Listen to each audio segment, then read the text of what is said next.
खुशबू खुशबू मीठा मीठा दयार नबीजिर नाम रौजा फुलेर बागान रौजा फुलेर बागान जोरे बोली खुशबू खुशबू मीठा मीठा दयार नबीजिर नाम रौजा फुलेर बागान रौजा फुलेर बागान मदीना शरीफेर ओली गलिते कतई ना धूमधाम रौजा फुलेर बागान रौजा फुलेर बागान अल्लाह अल्लाह नूरी ताजल्ला चमकाए पियार गोलीते दयार नबीजिर गोलीते दयार नबीजिर गोलीते अल्लाह अल्लाह नूरी ताजल्ला चमकाए पियार गोलीते नूर नबीजिर गोलीते नूर नबीजिर गोलीते बाजी में नूरानी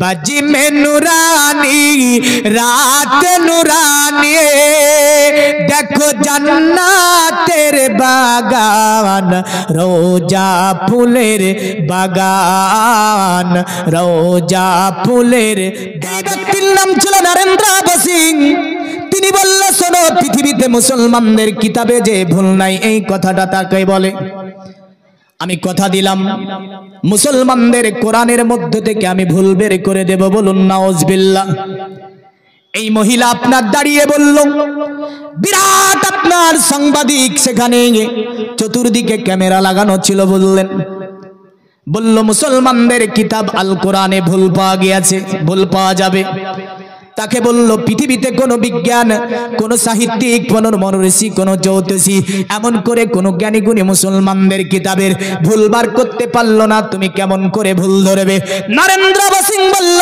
কথা দিলাম পৃথিবীর জমিনে মুসলমানদের মুখে চুনাকালি দিয়ে দেব কিয়ামত পর্যন্ত এই কথাটা বলতে পারবে না যে আমাদের কিতাবটা পৃথিবীতে অতি উন্নত কিতাব এই কথাটা কিয়ামত পর্যন্ত মুসলমানরা বলতে পারবে না তাকে অন্যরা উৎসাহিত দিয়ে বলল শোনো পৃথিবীতে যদি মুসলমানদের কিতাব আল কোরআনের ভুল ধরে তুমি একটা কিতাব রচনা করতে পারো বিশ্বে তোমার নামদাম হয়ে যাবে বিশ্বের জমিনে তোমাকে সকলে মেনে নেবে বিজ্ঞানদের মধ্যে তুমি নাম কামিয়ে নেবে আর মুসলমানদের মুখে চুনকালি পড়বে যদি সত্যকারী তুমি একটা কিতাব রচনা করতে পারো নরেন্দ্র বসিং বলল কথা দিলাম পৃথিবীর জমিনে আমি বেদ পড়েছি বাইবেল পড়েছি জানদেবাস্তা পড়েছি মহাভারত পড়েছি এমন করে পৃথিবীতে ত্রিপিটক থেকে নিয়ে গীতা থেকে নিয়ে এমন করে অনেক ধর্ম আমি গ্রন্থগুলো পড়েছি সব কিতাবে আমি মোটামুটি ভুল দেখতে পেয়েছি মুসলমানদের কিতাব আল কোরআনও ভুল রয়েছে বলল তাহলে কিতাব রচনা করো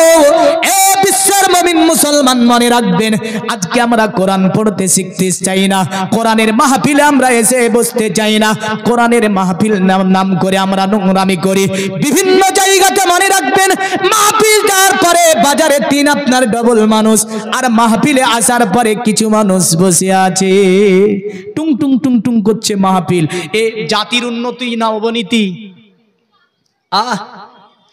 উন্নতি নয় এ অবনতি হচ্ছে দিনের পর দিন জাহেলি যুগের প্রথাগুলিকে আমরা আস্তে আস্তে টেনে টেনে নিয়ে এসেছি জাহেলি যুগে কাবার পাশে দুটি মেলা হতো কটা মেলা হতো এই কটা মেলা হতো ওকাজা মেলা বুঝলেন নারী পুরুষের ভিড় ভাট্টা গোল নবীজি বললেন শোনো কাবা মুআজ্জামার পাশে এমন করে তোমরা মেলা দিও না নারী পুরুষের ভিড় ভাট্টা গোল করিও না যেখানে নারী পুরুষ ভিড়ভাট্টাগুলো হয় ওখানে তৃতীয় আরেকজন ব্যক্তি থাকে যার নাম ইবলিস শয়তান। আমার নবী বললেন যে বাজারের মধ্যে নারী এবং করে পুরুষ ভিড়ভাট্টাগুলো হয়, পৃথিবীর জমিনে তোমরা যদি নিকৃষ্ট জায়গা দেখতে চাও ওই বাজারকে তোমরা দেখে নাও যে বাজারে নারী এবং পুরুষের ভিড়ভাট্টাগুলো হয়। আমার নবী বললে পৃথিবীর মানব তোমরা যদি পৃথিবীতে উৎকৃষ্ট জায়গা দেখতে চাও, সাহাবীরা বলল ইয়া রাসূলুল্লাহ পৃথিবীতে উৎকৃষ্ট জায়গা কোনটা দয়া করে বলবেন। আমার নবী বলল যেখানে কোরআন ও হাদিসের আলোচনা হয় ওই জায়গাটা হচ্ছে পৃথিবীর জমিনে সর্ব উৎকৃষ্ট জায়গা। আল্লাহুম্মা সাল্লি আলা সাইয়্যিদিনা মাওলানা ওয়া আলা আলি সাইয়্যিদিনা মাওলানা মুহাম্মদ সাল্লাল্লাহু আলা মুহাম্মাদিন আলা মুহাম্মদ हरदम जुबान से निकालो पाक नामे मुहम्मद हरदम जुबान शफियाना मुहम्मद। अरे একদিন তোমাকে পরিয়ে কাফন আত্মীয় স্বজন করবে দাফন। করবে না যেতে হবে না, যেতে হবে। একদিন তোমাকে পরিয়ে কাফন আত্মীয় স্বজন করবে দাফন, হঠাৎ চলে যাবে আদরের ধন, প্রিয় মা বাবার ভাসিয়ে নয়ন।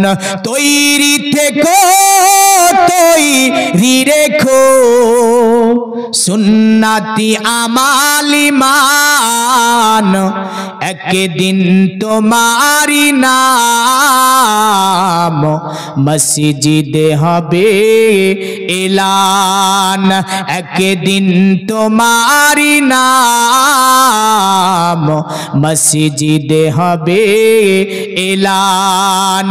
তৈরি থেকো তৈরি রেখো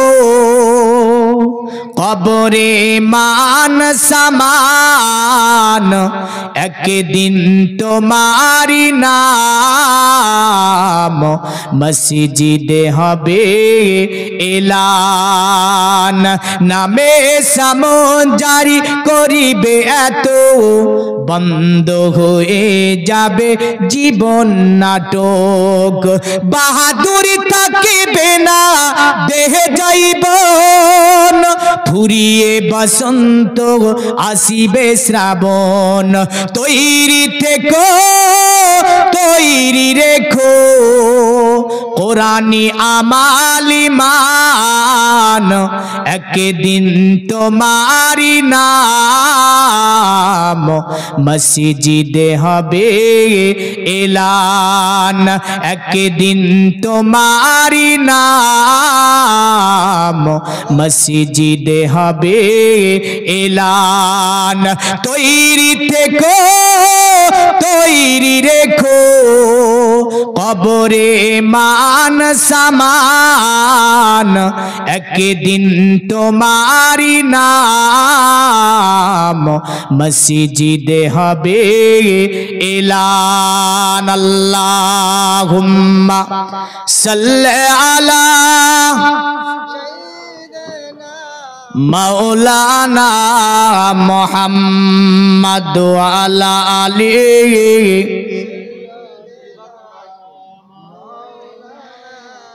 পৃথিবীর মুমিন মুসলমান এই নরেন্দ্রবাসী আল কোরআন নিল, বাড়িতে যাবার পরে একটা দাওয়াত নিল, আপনার কি নিল, কপি নিল, নেওয়ার পরে আল কোরআনকে নিয়ে বসে গিয়েছে।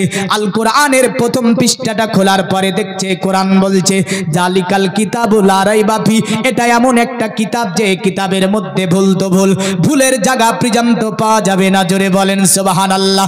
এই বিজ্ঞানী বলেছিল পৃথিবীর জমিনে অনেক মনীষীর কিতাব পড়েছি, অনেক জ্যোতিষীর কিতাব পড়েছি, অনেক বিজ্ঞানী জ্ঞানী গুণীর কিতাব পড়েছি, কিন্তু এমন করে চ্যালেঞ্জ ঘোষণা করা হয় না। আমার আল্লাহ বলছে পৃথিবীর মানব, অতএব এই কোরআনে ভুল তো ভুলের জায়গা পর্যন্ত নাই। কোরআনকে একটা করে 114টা সূরাকে আপনার পরস্পর পড়ে ফেললো। একবার পুরা কোরআনকে খতম দিয়ে দিল, একটাও কোরআনের মধ্য থেকে ভুল বের করতে পারলো না। জোরে বলেন সুবহানাল্লাহ। তাজ্জুব হলো, কারণ বিরাট আপনার সেমিনার, বিরাট আপনার সেখানে একটি সাংবাদিক সেখানে সেমিনার ছিল, যেখানে সে কথা দিয়েছিল। তাই সে দ্বিতীয়বার চেষ্টা করছে আল কোরআনকে খোলার পরে একটা করে আয়াতকে দেখতে আছে। আমার আল্লাহ বলছে পৃথিবীর জিন ও ইনসান তোমরা একদিকে হয়ে যাও। আমার কোরআন তো দূরের কথা, আল কোরআনের সূরা তো দূরের কথা, আল কোরআনের একটা আয়াত তোমরা তৈরি করতে পারবে না। জোরে বলেন সুবহানাল্লাহ। নরেন্দ্র সিং বলছে পৃথিবীর জমিনে অনেক কিতাব দেখেছি, কিন্তু এমন কিতাব মুসলমানদের মতো, এই কোরআনের মতো কিতাব পৃথিবীতে আমি দেখতে পাইনি। আপনার দ্বিতীয়বার খতম করলো, কিন্তু এই দ্বিতীয়বার খতম করার পরে আপনার একটাও ভুল কোরআনে পেল না। জোরে বলেন সুবহানাল্লাহ। তিনি বলে আমি তৃতীয়বার চেষ্টা করব। তৃতীয়বার আপনার কোরআনকে আবার ভেরিফাই করতে লাগলো। তিনি তৃতীয়বার খতম করলেন, কোরআনে তৃতীয়বারে ভুল দেখতে পেল না। একবার নয়, দুইবার নয়, দীর্ঘ আপনার 2 বছরের মধ্যে কোরআনকে একজন খ্রিস্টান লেখক ভাবে ধর্মী একজন মানুষ, এই ব্যক্তিটা আপনার 72 বার তিনি কোরআনকে খতম করলেন, কিন্তু কোরআনে একটাও ভুল বের করতে পারেনি। আরো জোরে বলা যাবে না? পৃথিবীর মুমিন মুসলমান শেষ পর্যন্ত তিনি দেখলেন কোরআনের মধ্যে তিনি আদব পেলেন, কোরআনের মধ্যে তিনি ধর্ম পেলেন, কোরআনের মধ্যে তিনি আপনার শিক্ষা পেলেন, কোরআনের মধ্যে নীতি পেলেন, কোরআনের মধ্যে ভালোবাসা পেলেন, কোরআনের মধ্যে মানব জীবন থেকে নিয়ে এক কথা একটা মানব জীবনে একটা মা বাচ্চাকে জন্ম দেবে, জন্ম দেওয়ার পরে মা বাচ্চাকে কেমন করে লালন পালন করাবে, মা বাচ্চাকে শিষ্টাচার শিখাবে, বাচ্চা আপনার আস্তে আস্তে বড় হবে, ওই বাচ্চার কৈশোর থেকে নিয়ে জৈবন থেকে নিয়ে আপনার বৃদ্ধাক্য উপনীতি পর্যন্ত যা কিছু একটা মানব জীবনে দরকার, শিক্ষা সংস্কৃতি এমন করে রাজনীতি অর্থনীতি থেকে নিয়ে যা কিছু একটা মানব জীবনে দরকার, সমস্ত বর্ণনা যেন আল কোরআন দিয়ে দিয়েছে। এই নরেন্দ্র সিং আপনার 2 বছর পরে এক বিশিষ্ট আপনার সম্মেলনে তিনি হাজির হলেন। মাথায় আপনার কি পড়েছে যেন একটা রুমাল আপনার কি পরা আছে, মাথায় একটা ওড়না পরা আছে, আর যেন ওই পোশাক আর নাই, স্কিন টাইট গেজি আর স্কিন টাইট প্যান্ট আর এই মহিলার পরনে নাই। কারণ কোরআনের সংস্পর্শে আমার আল্লাহ বলে যদি কোন পশু চরিত্রের মানুষ কোরআনের সংস্পর্শে আসে একদিন সে মানুষ হয়ে যাবে। হ্যাঁ, কিন্তু দেখা যায় যে আমার মুসলমান ঘরের নারীরা মাথায় উড়না দিতে লজ্জা করে, আছে না নাই? এই নাই, মাথায় উড়না দিতে লজ্জা করে। ওর উড়নাটা থাকে কোথায়? তো নরেন্দ্র সিং এর মাথায় একটা আমেরিকান মহিলা মাথায় উড়না, তোরা হাসবে না? আমেরিকাতে যাবার পরে যদি বুরকা পরে দেখে হাসবে, কারণ তাদের পোশাক হচ্ছে স্কিন টাইট প্যান্ট আর স্কিন টাইট বুঝলেন ফিটিং গেঞ্জি। সেই দিন আপনার মহিলার মাথায় দেখছে একটা যেন ওড়না দিয়ে ঢাকা আছে, সালোয়ার কামিজে পরা শরীর যেন ঢাকা। তিনি যেন বুকের সঙ্গে একটা কিতাবকে ধরে আছেন, স্টেজে আরোহণ করলেন। চতুর্দিক থেকে জিজ্ঞাসা করছে কি ব্যাপার, আজকে তোমার মাথায় ওড়না দেখা যায়, সালোয়ার কামিজ পরে পরা শরীরকে ঢাকা আছে, ব্যাপারটা কি? নরেন্দ্র সিং বলল শোনো, কোরআনের ভুল ধরতে পেয়ে জীবনের পদে পদে একাধিক ভুল আমি কোরআনে খুঁজে পেয়েছি। এই জোরে বলেন।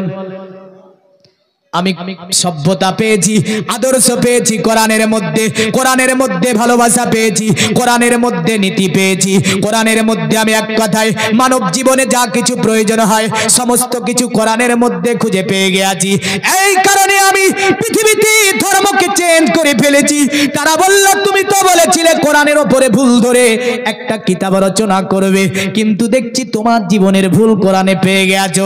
তিনি বললেন কোরআনের ভুল ধরতে গিয়ে আমার জীবনের একাধিক জায়গাতে যে ভুলগুলো ছিল আমি নরেন্দ্র সিং সেগুলোকে শুধরিয়ে নিয়েছি।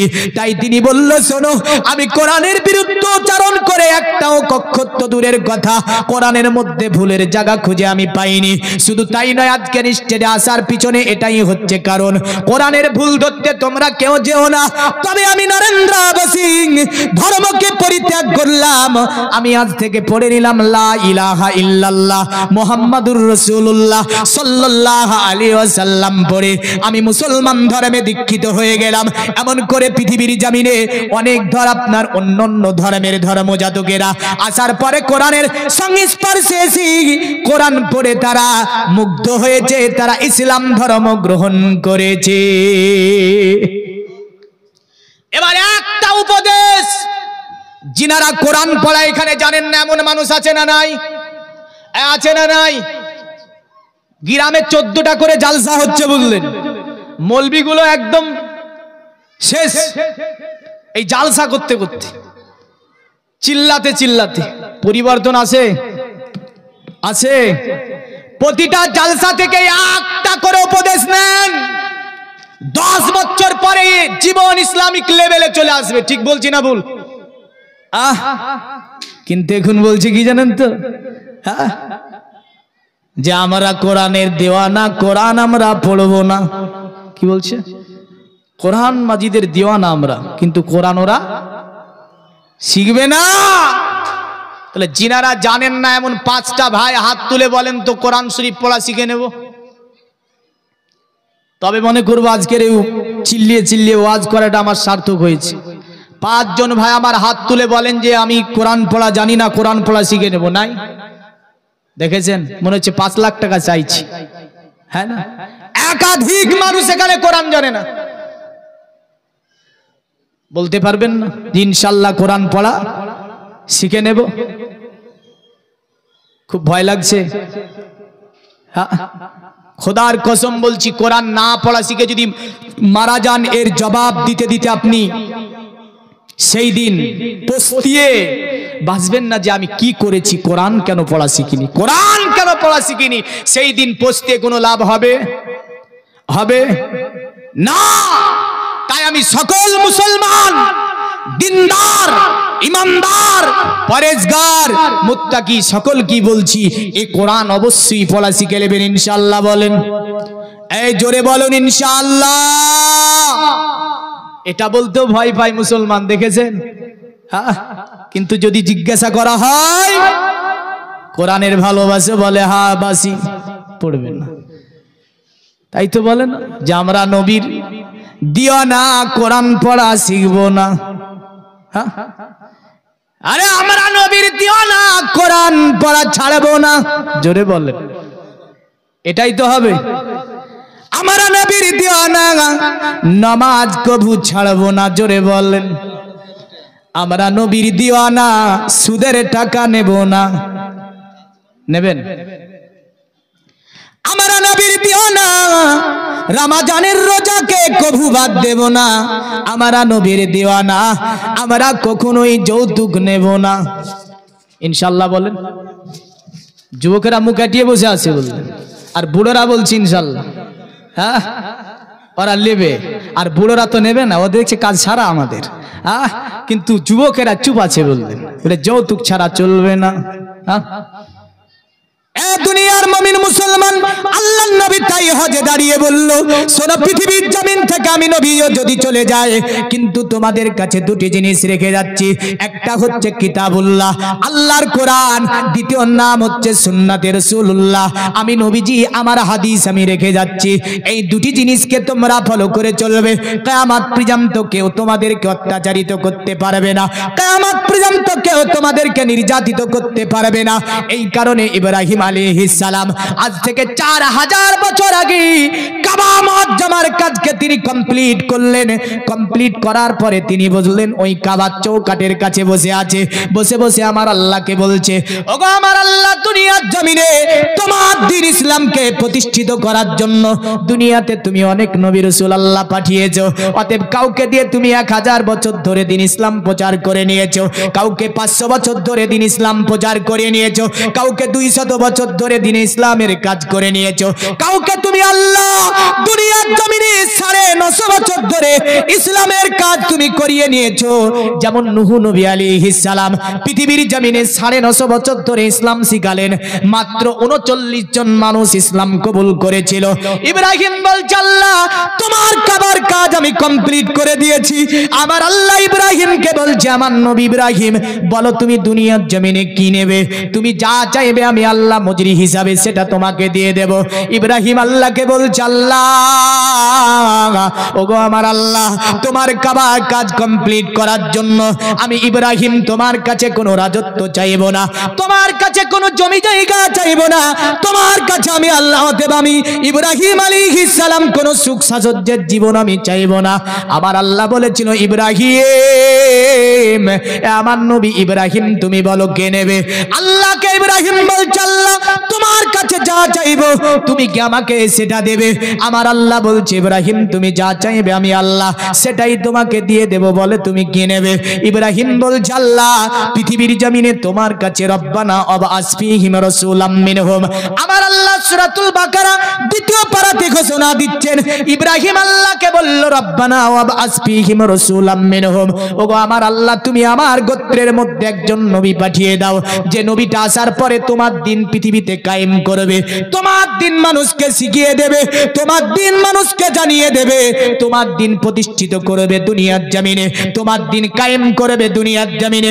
এমন একজন সুন্দরতম নবী আমার ধর্মে তুমি পাঠিয়ে দাও, আমার গোত্রে তুমি পাঠিয়ে দাও। আমার আল্লাহ বলছে, আমার নবী ইব্রাহিম পৃথিবীর জমিনে কাবা মুআজ্জামার কাজ কমপ্লিট করে তুমি যেহেতু কাবার গেটের কাছে বসে আমার কাছে এমন দোয়া করেছো, আমি আল্লাহ পাক তোমার দোয়াকে কবুল করে নিলাম।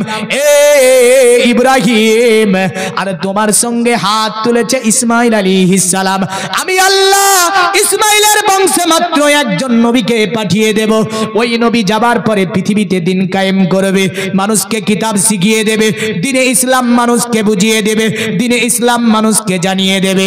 এই ইব্রাহিম আমি আল্লাহ কথা দিলাম, তোমার গোত্রেতে আমার নবীকে আমি ইসমাইলি গোত্রে আমি আল্লাহ পাঠিয়ে দেব।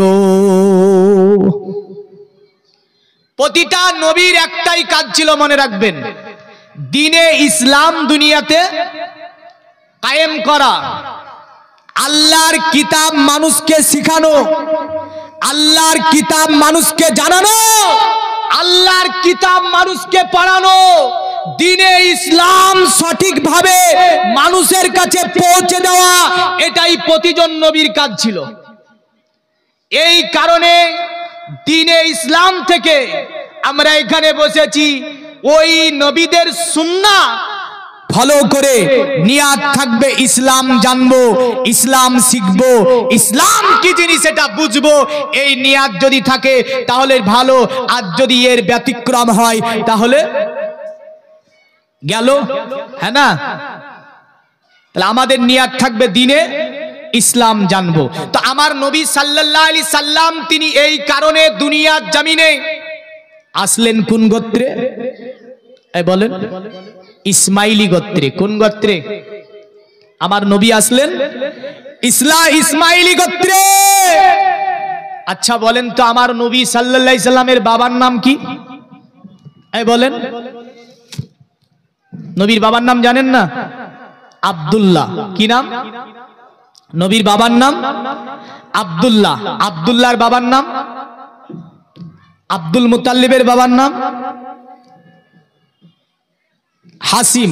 হাসিমের বাবার নাম আব্দে মানাফ। আব্দে মানাফের বাবার নাম কুসাই। কুসাইয়ের বাবার নাম কিলাব। কিলাবের বাবার নাম মুর্রা। মুর্রার বাবার নাম কাব। কটা বললাম? গণেননি? গণেননি? আচ্ছা, আমি দেখেন এই জায়গাতে আমরা বসেছি দ্বীনে ইসলামের কাজ করার জন্য, আর দ্বীনে ইসলাম জানার জন্য নবীর সিরাত আমরা শুনবো। শুনবেন? বুখারী শরীফে একটা হাদিসে সব নামগুলো আছে, জোরে বলেন। বুখারী শরীফে একটা হাদিসে, আঙ্গুল গলবেন কিন্তু আমি জিজ্ঞাসা করব, হাদিসটা শোনাই। নবীজি বসে আছেন, সাহাবীরা বসে আছে। সাহাবীরা বলছে, ইয়া রাসূলুল্লাহ, আপনার পূর্ববর্তী পুরুষের নাম বলেন। নবী বললেন, আমার পিতার নাম আব্দুল্লাহ, আব্দুল্লাহর পিতার নাম ছিল আব্দুল মুতাল্লিব, আব্দুল মুতাল্লিবের পিতার নাম ছিল হাসিম, হাসিমের পিতার নাম ছিল আব্দে মানাফ, আব্দে মানাফের পিতার নাম ছিল কুসাই, কুসাইয়ের পিতার নাম ছিল কিলাব, কিলাবের পিতার নাম ছিল মুররা, মুররার পিতার নাম ছিল কাব, কাবের পিতার নাম ছিল লুইয়া, লুইয়ার পিতার নাম ছিল গালিব, গালিবের পিতার নাম ছিল ফেহের, ফেহেরের পিতার নাম ছিল মালিক, মালিকের পিতার নাম ছিল নাজার, নাজারের পিতার নাম ছিল কেনানা, কেনানার পিতার নাম ছিল খুদাইমা, খুদাইমার পিতার নাম ছিল মুদরিকা, মুদরিকার পিতার নাম ছিল ইলিয়াস, ইলিয়াসের পিতার নাম ছিল মোদার, মোদারের পিতার নাম ছিল নাদার, নাদারের পিতার নাম ছিল মাদ, আর মাদের পিতার নাম ছিল কায়দার, কায়দারের পিতার নাম ছিল আল্লাহর নবী ইসমাইল আলাইহিস সালাম। কটা হলো? ঠিকঠাক বলছেন তো? 22টা গুনেছেন তো আঙ্গুল? 22টা। আচ্ছা, আমি যদি 40টা পর্যন্ত পুজিয়ে দিই, শুনবেন? 22টা হয়েছে, এখন 18টা বাকি আছে না? তাহলে 40টা আমি পূজাবো, আর আপনাদের মধ্য থেকে 40টা নেব, দেবেন? কারণ কিছু নিতে হলে কিছু দিতে হয় না? ইব্রাহিম আলাইহিস সালাম দাঁড়িয়ে আছে, বুঝলেন? 40টা পূজাবই কিন্তু আমি। নাম নবীর সব পূর্বপুরুষেরা, জোরে বলেন সুবহানাল্লাহ। কিন্তু আমাকে যদি বলেন যে মৌলভী সাহেব আপনার দাদুর নাম বলেন, বলতে পারবো, তার দাদুর নাম আমি জানি না। তার দাদুর নাম তো কি করে বলবো? আপনারাও জানেন না, কিন্তু নবীর পরস্পর 40তম পীড়ি পর্যন্ত ইনশাআল্লাহ আজকে নামগুলো ছিনিয়ে যাব। তবে কিছু নিতে হলে কিছু দিতে হয় না? দিতে হয়। ইব্রাহিম দাঁড়িয়ে আছে, আর বুঝলেন হঠাৎ করে একজন আওয়াজ দিচ্ছে, আল্লাহু আকবার, আল্লাহু আকবার। ইব্রাহিম আলাইহিস সালাম তিনি ভাবছে আওয়াজটা কে দিল, এত সুন্দর সুরে আল্লাহর নাম কে নিল। তাকিয়ে দেখছে একজন ব্যক্তি চলে যাচ্ছে, একজন ব্যক্তি চলে যাচ্ছে। ইব্রাহিম বলছে, এ পথিক একটু দাঁড়াও। পথিক দাঁড়িয়ে গেল। ইব্রাহিম বলছে, পথিক এত সুন্দর সুরে আল্লাহর নাম তুমি একবার নিয়ে কেন আবার চলে যাও? তুমি কি আর একবার আল্লাহর নাম আমাকে শোনাবে না? বলছে, ইব্রাহিম আল্লাহর নাম যদি আমার জবান থেকে শুনতে হয় টাকা লাগবে। কি লাগবে? ইব্রাহিমকে বলছে টাকা লাগবে। ইব্রাহিম নবী বলছে, আমার কাছে আজকে কোনো টাকা নাই, তুমি কি টাকা ছাড়া আমাকে শোনাবে না? বলে, আপনি তো আল্লাহ পাকের পয়গম্বর, আপনাকে আল্লাহ পাক খালিল বলেছে। বলে, হ্যাঁ আমি আল্লাহ পাকের পয়গম্বর, আমাকে আল্লাহ খালিল বলেছে। উনি বলছে, শোনো, টাকা ছাড়া আল্লাহর নাম আমার কাছ থেকে পাবে না। ইব্রাহিম বলছে, এই জঙ্গলে আমি ছাগল চড়াতে এসেছি, আমার কাছে কোনো টাকা নাই, তবে ছাগল আছে। কি আছে? তুমি যদি আমাকে ছাগল নিয়ে যদি আল্লাহর নাম শোনা, আমি দেব ছাগল। বলে, কটা দেবে? বলে, কটা নেবে? বলে, জাতির পিতা ইব্রাহিম, তোমাকে আমি আল্লাহর নাম শোনাবো, তবে তো একবার শোনালে অর্ধেক ছাগল আমার নামে লিখে দিতে হবে। অনেক ছাগলের দেরি, বুঝলেন ইব্রাহিম আলাইহিস সালামের। একবার আল্লাহর নাম শুনে অর্ধেক ছাগল। ইব্রাহিম বলছে, পৃথিবীর জমিনে তোমার গলা থেকে আল্লাহর নাম আমি একবার শুনেছি, বড় তৃপ্তি পেয়েছি আমি ইব্রাহিম। অতএব তুমি যদি আমাকে আর একবার আল্লাহর নাম শোনাও, আমি ইব্রাহিম বললাম অর্ধেক ছাগল তোমাকে দিয়ে দেব। জোরে বলেন সুবহানাল্লাহ। অতঃপর বলল, ঠিক আছে, তাহলে আল্লাহর নাম শুনিয়ে দেব। আপনার তিনি দাঁড়িয়ে গেলেন, আল্লাহর নাম শোনানোর জন্য তিনি পড়ছে, আমার আল্লাহর নাম নিচ্ছে। আল্লাহু আকবার, আল্লাহু আকবার। আল্লাহর নবী ইব্রাহিম সিজদায় চলে গেলেন। সিজদায় তিনি তাসবিহ পড়ছে সুবহানা রাব্বিয়াল আলা। আল্লাহ তোমার পবিত্রতা হচ্ছে অতি মহান, অতি উচ্চ। এমন করে তিনি আল্লাহর আপনার শুকরিয়া করছে। আর ওই পথিক একবার বলে বুঝলেন বন্ধ করে দিয়েছে। ইব্রাহিম সিজদা থেকে মাথা উঠিয়ে বলছে, এ পথিক আর একবার তুমি আমাকে আল্লাহর নাম শোনাও। বলে ইব্রাহিম, তোমাকে যদি আমি আর একবার আল্লাহর নাম শোনাই, তোমার যত ছাগল আছে সবগুলো দিতে হবে। সুবহানাল্লাহ। ইব্রাহিম বলল, ঠিক আছে, আমার যত ছাগল আছে তোমাকে আমি দিয়ে দেব। বলো তুমি আর একবার আল্লাহর নাম আমাকে বলে দাও। উনি আপনার দাঁড়িয়ে গেলেন। দাঁড়িয়ে যাবার পরে আল্লাহ পাকের আপনার ওই পথিক ব্যক্তিটা দাঁড়িয়ে গিয়ে আল্লাহর নাম তিনি বলেন, আশহাদু আল্লা ইলাহা ইল্লাল্লাহ। আল্লাহর নবী ইব্রাহিম সিজদায় চলে গিয়েছেন। সিজদা থেকে মাথা উঠিয়ে দেখি পথিক আবার চলতে লেগেছে। ইব্রাহিম আপনার সিজদা থেকে মাথা উঠিয়ে বলছে, এ পথিক দাঁড়াও, আর একবার আল্লাহর নাম আমাকে শুনিয়ে দাও। তুমি যদি আর একবার আল্লাহর নাম আমাকে শুনিয়ে দাও, এই ছাগলগুলো তোমার চড়িয়ে দেব। জোরে বলেন সুবহানাল্লাহ। ইব্রাহিম আলাইহিস সালাম আপনার এই কথা ইব্রাহিমের শুনে পথিক বলছে, তাই নাকি? বলে হ্যাঁ। সঙ্গে সঙ্গে আল্লাহর নাম তিনি শুরু করে দিলেন। ইব্রাহিম সিজদার মধ্যে চলে গেল। সিজদা থেকে উঠিয়ে দেখছে পথিক আর নাই, গায়েব হয়ে গেছে। আল্লাহকে বলছো, গো আল্লাহ, এই ছাগলগুলো তোমার নাম শোনার জন্য সবগুলো আমি দান করে দিয়েছি। আমি ইব্রাহিম এই ছাগল তার নেব না। ছাগলের মালিককে ছাগল আমি বুঝিয়ে দেব।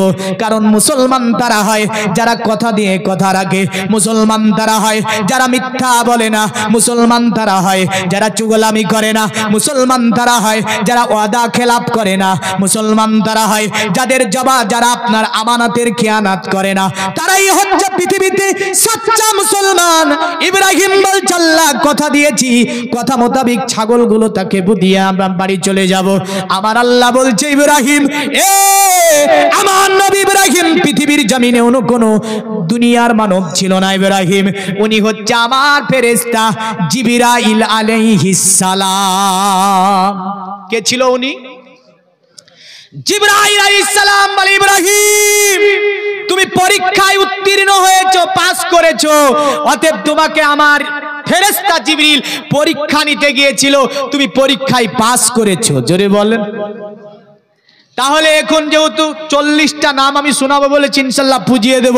আমার 40 জন দিনদার, ইমানদার, পরেজগার, আশিকান, জাকিরান, আল্লাহর প্রেমিক, রসুলের ভালোবাসা যারা এই করে করে আজ পর্যন্ত ইসলামকে এত দূর পর্যন্ত পৌঁছে এনেছে, এত দূর পর্যন্ত ইসলাম পৌঁছে গিয়েছে, এমন মুসলমান অনেক এখানে বসে। ইব্রাহিম আলাইহিস সালামের গোত্রে নবী আসছেন মক্কাতুল মুকাররমা, যার কারণে সনাতন ধর্মের একটা কিতাব, ভারতের প্রাচীন কিতাব, কিতাবটির নাম হচ্ছে মহাভারত। এই মহাভারতে বলেছে, কালক্রমে বিষ্ণু যশেতে নামেতে ব্রাহ্মণ সম্বল নগরতে জন্ম লইবেন, তখন মহাবীর্য মহাবুদ্ধি কলকিতার ঘরে জন্মিবে যথাকালে দেবকার জাতরে। দুনিয়াটা যখন অন্ধকারে আচ্ছন্নিত হয়ে যাবে, দুনিয়াতে যখন আল্লাহর ইবাদত করার কেউ থাকবে না, অতএব মহান স্রষ্টার ইবাদত করার কেউ থাকবে না, ওই সময় সম্বল নামে একটি জায়গা, এই সম্বল শব্দটি হচ্ছে সংস্কৃতি শব্দ। এই সম্বলের বাংলা করলে হবে আমানতের এলাকা, আপনার বাংলা করলে হবে শান্তির এলাকা। আর যদি আরবি করা হয়, আরবিতে হবে ওয়াহাদাল বালাদিল আমিন। আমানতের শহর হচ্ছে মক্কা, শান্তির শহর হচ্ছে মক্কা। আর ওরা বলল সম্বল, সম্বলে বিষ্ণু যশেত গৃহী মহাদ্রুবম সুমাতং মতুরি বিব। বলল সম্বলে আসবে বিষ্ণু যশের ঘরে।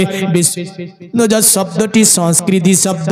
এই বিষ্ণু যশের যদি বাংলা করা হয়, বাংলা হবে আল্লাহর দাস, বাংলা হবে আল্লাহর গোলাম। আর যদি আরবি করা হয়, আরবি হবে আব্দুল্লাহ, মানে আব্দুল্লাহর ঘরে তিনি আসবে। জোরে বলেন সুবহানাল্লাহ। পণ্ডিতকে বলল, গো পণ্ডিত, তুমি বললে ওনার বাবার নাম বিষ্ণুদাস, গ্রামটার নাম তুমি বললে সম্বল। এ পণ্ডিত, দয়া করে তুমি বলবে ওই ব্যক্তির নামটা কি হবে যিনি দুনিয়ার জমিনে আসবে? বলল, শুনে রেখে দে, ওই ব্যক্তিটার নাম হবে নরাসং। যদিও অথর্ব বেদে আছে নরাসং সংসু দিষ্টজম পশং সপ্রতস্তমাং, নরাসং নামে পৃথিবীর জমিনে একজন ব্যক্তি আসবে। নরাসং শব্দটি হচ্ছে সংস্কৃতি শব্দ। এই শব্দের যদি বাংলা করতে যান, বাংলা হবে আপনার নরসংয়ের বাংলা হবে প্রশংসিত। আর নরসংয়ের বাংলা যদি প্রশংসিত হয়, প্রশংসিতর যদি আরবি করা হয়, আরবি হবে মুহাম্মাদুর রাসূলুল্লাহ। অতএব ওই আপনার প্রশংসিতর আরবি হবে মোহাম্মদ। আর এই শব্দটা হবে নরাসং। পণ্ডিতকে বললে, পণ্ডিত দয়া করে তুমি বলবে ওই ছেলেটিকে যিনি জন্ম দেবে, ওই নারীটার নামটা কি হবে গো? বলল, শোন, পৃথিবীতে ওই নরাসংকে যিনি জন্ম দেবে, এটা একটা বিচিত্রপূর্ণ ছেলে হবে। আর যে নারী জন্ম দেবে, ওই নারীটা বড় ভাগ্যবতী হবে, ওই নারীটা বড় মাধুর্যবান হবে, ওই নারীটা বড় সুন্দরী হবে। বলে, নাম কি হবে? বলল, হামসুমাতাং সুমাতাং মাতুরি বিবো, মানে নারীটা বড় ভাগ্যবতী হবে। নারীটির নাম হবে সুমতি নারী। সুমতি শব্দের অর্থ হচ্ছে আপনার, সুমতি শব্দের অর্থ হচ্ছে আপনার মাধুর্যবান, সুমতি শব্দের অর্থ হচ্ছে চরিত্রবান, সুমতি শব্দের অর্থ হচ্ছে আপনার সুন্দরী। আরবি বলতে গেলে আরবিতে বলতে হবে আমেনা, মানে আমেনা নারী ওই ব্যক্তিকে জন্ম দেবে। তাহলে বাবার নাম বলল বিষ্ণুদাস, মায়ের নাম বলল সুমতি, গ্রামের নাম বলল সম্বল, ছেলেটির নাম বলল নরাসং। যদি আমরা জগবেদে এই মন্ত্রটি এইভাবে দেখতে পাই, বলল শোন, তাকে যদি চিনতে অসুবিধা হয়, মানতে অসুবিধা হয়, জানতে অসুবিধা হয়, তোদের আরো একটা জিনিস বলে দিয়ে যাচ্ছি। পণ্ডিত বলল, শুনে রেখে দে, মধ্যবর্তীতা দেবাদা ক্রান্তে প্রাকৃতিতা বিষ্ণাং ভক্কহিত সদা মেধা শাস্ত্রে চ শ্রীদা, মানে ওই ব্যক্তির নামের প্রথম অক্ষর হবে মা আর শেষ অক্ষর হবে দ। বলেন তো আমাদের নবীর নামের প্রথম অক্ষর কি? শেষ অক্ষরটা দ, প্রথম অক্ষর ম, শেষ অক্ষর দ। বিষ্ণাং ভক্ষয়েত সদমেদা শাস্ত্রে চ শ্রীতা, যিনি পৃথিবীর জমিনে গরুর গোস্ত ভক্ষণ করাকে সর্বকালের জন্য শাস্ত্র অনুযায়ী বৈধ ঘোষণা করবেন, তিনি বেদ অনুযায়ী শেষ ঋষি হবেন। তাকে মান্য করা জাতি ধর্ম বর্ণ নির্বিশেষে সকলের জন্য অপরিহার্য হবে। তাকে মানলে ধর্ম হবে, আর তাকে না মানলে ধর্ম হবে না। জোরে বলা যাবে না। বললে, পণ্ডিত তুমি বলো ছেলেটি কবে আসবে? সুবহানাল্লাহ। দেখেন, একজন মা এখানে এসে 500 টাকা দান করেছে। সুবহানাল্লাহ, সুবহানাল্লাহ। 500 টাকা দান করেছে। আল্লাহ এই 500 টাকাকে আপনি কবুল ও মঞ্জুর করুন। সকলে বলুন আল্লাহুম্মা আমিন। এই 500 টাকা করেছে দান, 5টা জান্নাতে থাকার চরিত্র বলবো, তারপরে ওই যে বেদের মন্ত্র একভাবে চলবে। বেদে যেহেতু ঢুকেছি বেদই থাকবো, তারপরে বলে দিচ্ছি 5টা। তবে এই মায়ের সঙ্গে আরো 5 জন দিয়ে দিতে পারে না, 500 করে। এটাই থাকবে, এটাই থেকে যাবে। গভীর রাত্রি হয়েছে, সব দরজাগুলি বন্ধ হচ্ছে, আল্লাহর রহমতের দ্বারগুলি উন্মুক্ত হচ্ছে। জোরে বলেন। 5000 তো আর চাইবো না, 500 নাই। 500 টাকা দেওয়ার মতো কিছু নাই। 4 জন দেন, একটা পেলাম, আর 4 জন দেন। তবে এই মন্ত্র এবার আনবো। ওই যে বলছে না, তাকে মানলে ধর্ম হবে, আর তাকে না মানলে ধর্ম হবে না। সনাতন ধর্মের বিশিষ্ট একটা কিতাবের নাম হচ্ছে ভবিষ্য পুরাণ। আমাদের কিতাবের নাম হচ্ছে আল কোরআন, আর তাদের একটা কিতাব আছে, কিতাবের নাম হচ্ছে ভবিষ্য পুরাণ।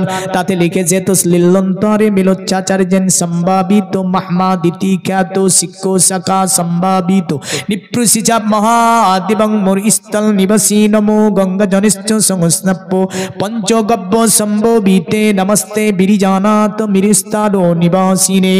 তিপ্রার সুরনসাই বহুমায়া প্রবর্তিনে।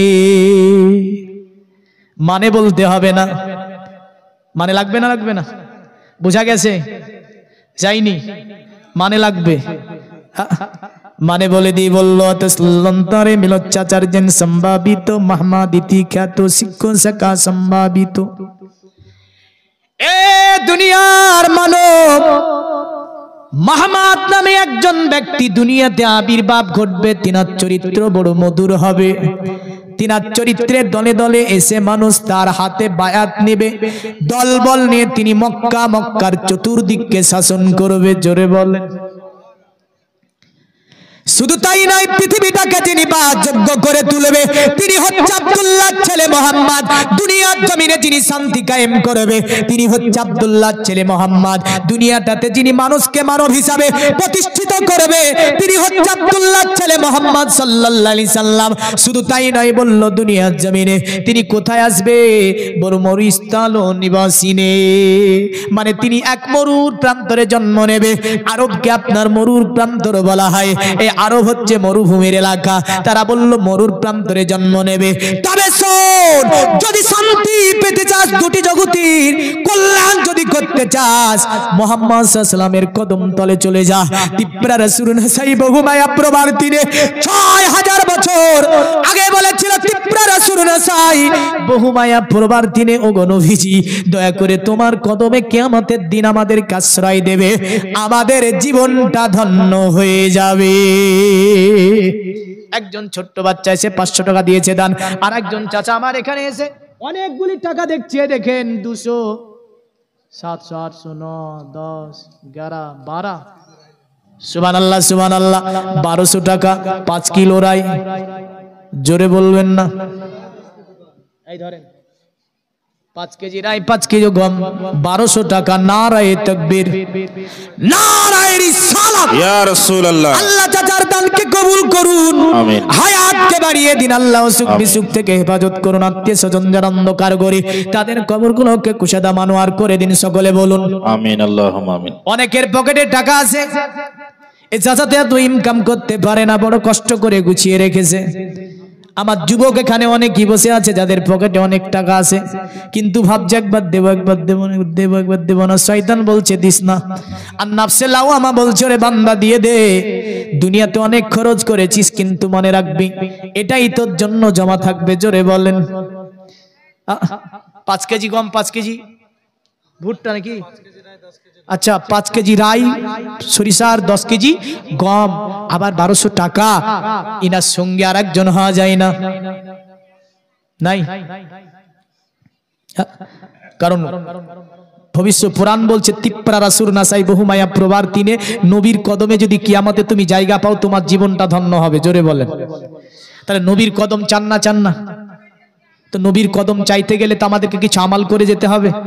মোদিজি বলল সিএ করব। রিসেন্ট আপনার মেসেজ এসেছে, বলেছে যে আপনার তারা মোবাইলের মাধ্যমে মিস কল করে আপনার সিএনআরসি করার চেষ্টা চালাচ্ছে। ভোট চলছে নাকি? এটি কি রকম অরাজকতা কথা নয়? সংবিধান, এই সংবিধানকে লঙ্ঘন করে চলতে চাইছে।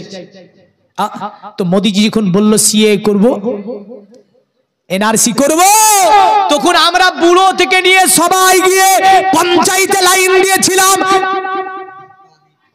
সুবহানাল্লাহ সুবহানাল্লাহ। টনি ৫০০ টাকা। আল্লাহ দানকে কবুল করুন। যুবকের কামাইতে আল্লাহ আপনি বরকত দিন। সকলে বলুন আল্লাহুম্মা আমিন। রাত ৩টির সময় যাবার পরে লাইন দিয়েছিলাম, আধার কার্ডে নাম ভুল। জিজ্ঞাসা করা হয় চাচা কি ব্যাপার, এখানে এত কষ্ট করে আপনি প্রায় দিনই তো যান? বলে বাপ কি বলবো, আধার কার্ডে নাম ভুল আছে। বলেছে ১০০০ আধার কার্ড হবে, লাইন দিয়েছে ৩৫০০-এর উপরে। রাত্রি ৩টের সময় গিয়ে আমরা কাগজে নাম লিখে ইটের গায়ে জড়িয়ে দিয়ে ইট লাইন দিয়েছিলাম। দিয়েছে না দেয়নি? মানুষ কতক্ষণ দাঁড়িয়ে থাকবে, ইটকে বলছে তুই দাঁড়িয়ে থাক, এদের নাম লিখে দিলাম। ইট লাইন দিয়েছে কেন? বলে ভারতবর্ষে থাকতে দেবে না, ক্যাম্পে ভরে দেবে যদি এনআরসি হয়। আপনি কি জানেন এই ভারতবর্ষের দুনিয়া কয়দিন ধরে আপনি থাকবেন? ৫০ বছর, ৬০ বছর, কিন্তু আলামে বারজাকে আপনাকে লাখ লাখ কোটি কোটি বছর ধরে যেখানে থাকতে হবে। একবার কি ভেবে দেখেছেন আমার আল্লাহরও ক্যাম্প আছে? আছে না নাই? আমার আল্লাহ ক্যাম্প তৈরি করেছে, মোদিজির ক্যাম্পের চেয়ে ও ক্যাম্পের কথা আর কি বলবো।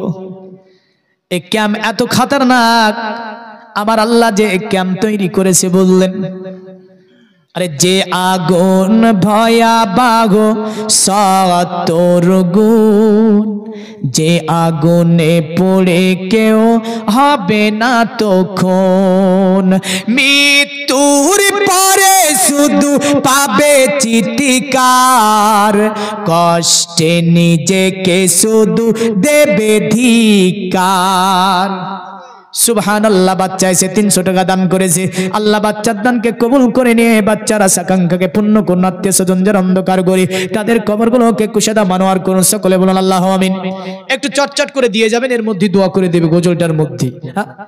মৃত্যুর পরে শুধু পাবে চিৎকার, কষ্টে নিজেকে শুধু দেবে ধিক্কার, লেলিহান লেলিহান সে আগুনে জ্বলবে শুধু, আল্লাহর দয়া ছাড়া পাবে না নাজাত। কি করে ভাবছো তুমি জাহান্নামে, কিছুদিন পড়ে ঠিক পাবে জান্নাত, এতটুকু সইতে কি পারবে তুমি, দুনিয়ার আগুনে রেখে দেখো হাত। পারা যাবে? 5 সেকেন্ড দেবেন দুনিয়ার আগুনে হাত। দেখুন ভাবছেন জাহান্নামের আগুন যা হবে দেখা যাবে, অনেকে ভাবনা চিন্তা আছে না নাই? 5 সেকেন্ড দুনিয়ার আগুনে হাত দিয়ে দেখবেন, তারপরে এটা ভাববেন। এতটুকু সইতে কি পারবে তুমি, দুনিয়ার আগুনে রেখে দেখো হাত। কি করে ভাবছো তুমি জাহান্নামে, কিছুদিন পড়ে থেকে পাবে জান্নাত, এতটুকু সইতে কি পারবে তুমি, দুনিয়ার আগুনে রেখে দেখো হাত। পাপ করে আজও যে নেই কোনো অনুশোচনা, আছে পাপ করে? কারো মনে নাই যে কি পাপ না করেছি? হ্যাঁ, ভাবছে যে একদম বললেন আল্লাহর ওলি হয়ে গেছে সব, কোনো অনুশোচনা নাই অন্তরে যে কি কি পাপ করেছে। আরে পাপ করে আজও যে নেই কোনো অনুশোচনা, পাপ করা গুনাহ যেটা হয় না মনে। সুবহানাল্লাহ। বেমানে আমি 600 টাকা পাঠিয়ে দিয়েছে, আল্লাহর ঘর মসজিদ, আল্লাহ তার জীবনের গুনাহগুলি মাফ করুন, হায়াতকে দারাজ করুন। সুবহানাল্লাহ। বেমানে নামে বাপ্পার নামে 2000 টাকা আল্লাহ তোমার ঘর মসজিদকে পাঠিয়েছে, বাপমার কবরকে নাজাত বানান, নাজাত বাপমাকে কবরে দিন, এমন করে কবরকে জান্নাতের টুকরা বানিয়ে দিন, সকলে বলুন আল্লাহুম্মা আমিন। তো কবি বলছে পাপ করে আজও যে নেই কোনো অনুশোচনা, পাপ করা গুনাহ যেটা হয় না মনে, হায়াতের আয়তন কমে যায় রোজ, আধার কবরে কেউ নেবে না তো খোঁজ। আরে ইমানের সাথে যদি মৃত্যু না হয়, পাবে না রাসূলে কভু শাফাআত। অনেকের এটা ধারণা যে আমরা নবীর দেওয়ানা, নবীর শাফাত নিয়ে চলে যাব জান্নাত, এটা মনে ধারণা। কিন্তু না, ঈমান না থাকলে নবীজি শাফাত করবে না। না করবে? করবে। আরে ঈমানের সাথে যদি মৃত্যু না হয়, পাবে না রাসূলে কভু শাফাআত। কি করে ভাবছো তুমি জাহান্নামে, কিছুদিন পড়ে ঠিক পাবে জান্নাত।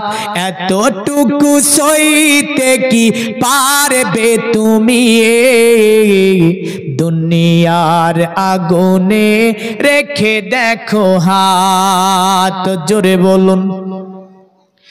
এ দুনিয়ার মুমিন মুসলমান, যেটা বলতেছিলাম, তারা বলছে ত্রিপুরা রাসূল নাসাই বহুমায়া প্রভার দিনে দুনিয়ার জমিনে অতীত তোমরা যদি বাঁচতে চাও ওই নবীর কদমকে ধরে নাও।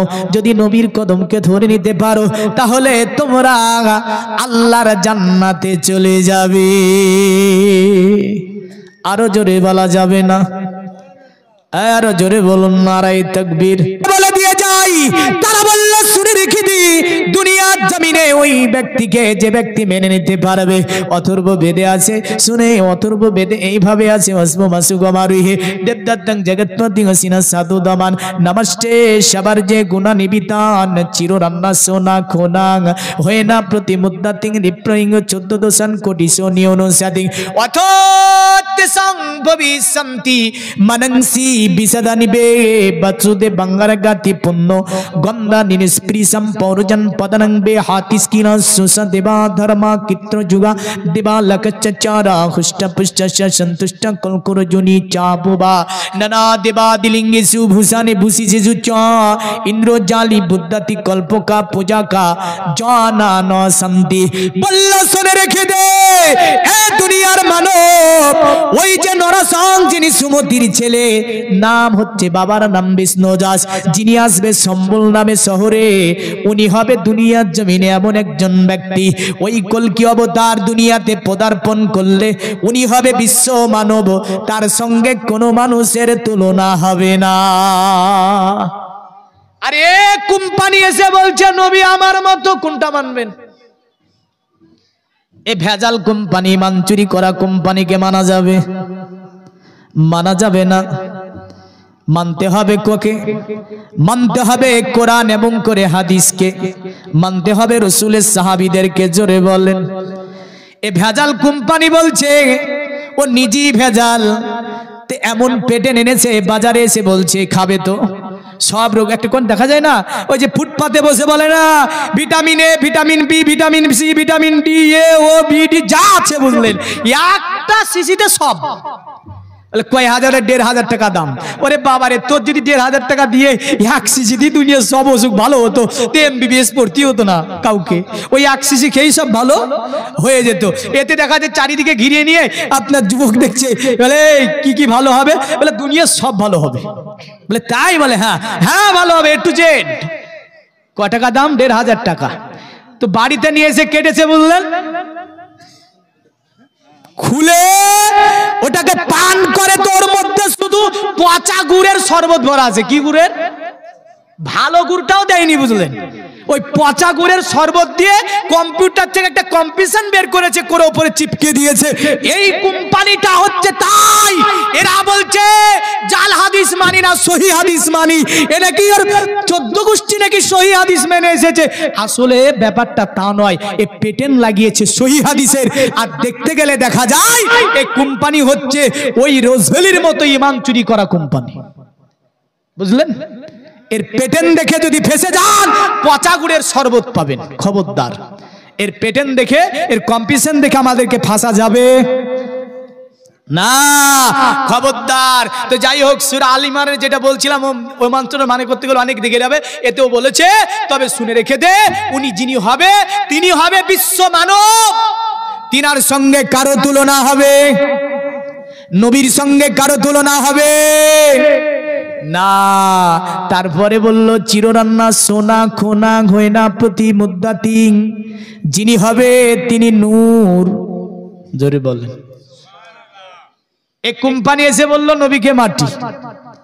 আরে কোরআন নবীকে নূর বলেছে, হাদিস নবীকে নূর বলেছে, বেদ নবীকে নূর বলেছে, বাইবেল আমার নবীকে নূর বলেছে, বিদ্রোহী কবি কাজী নজরুল ইসলাম আমার নবীকে নূর বলেছে, রবীন্দ্রনাথ ঠাকুর আমার নবীকে নিয়ে আলোচনা করতে গিয়ে নূর বলেছে, আমেরিকা বিজ্ঞানী গবেষণাগারে আমার নবীকে নিয়ে গবেষণা করতে গিয়ে নবীকে নূর বলেছে। জোরে বলেন সুবহানাল্লাহ।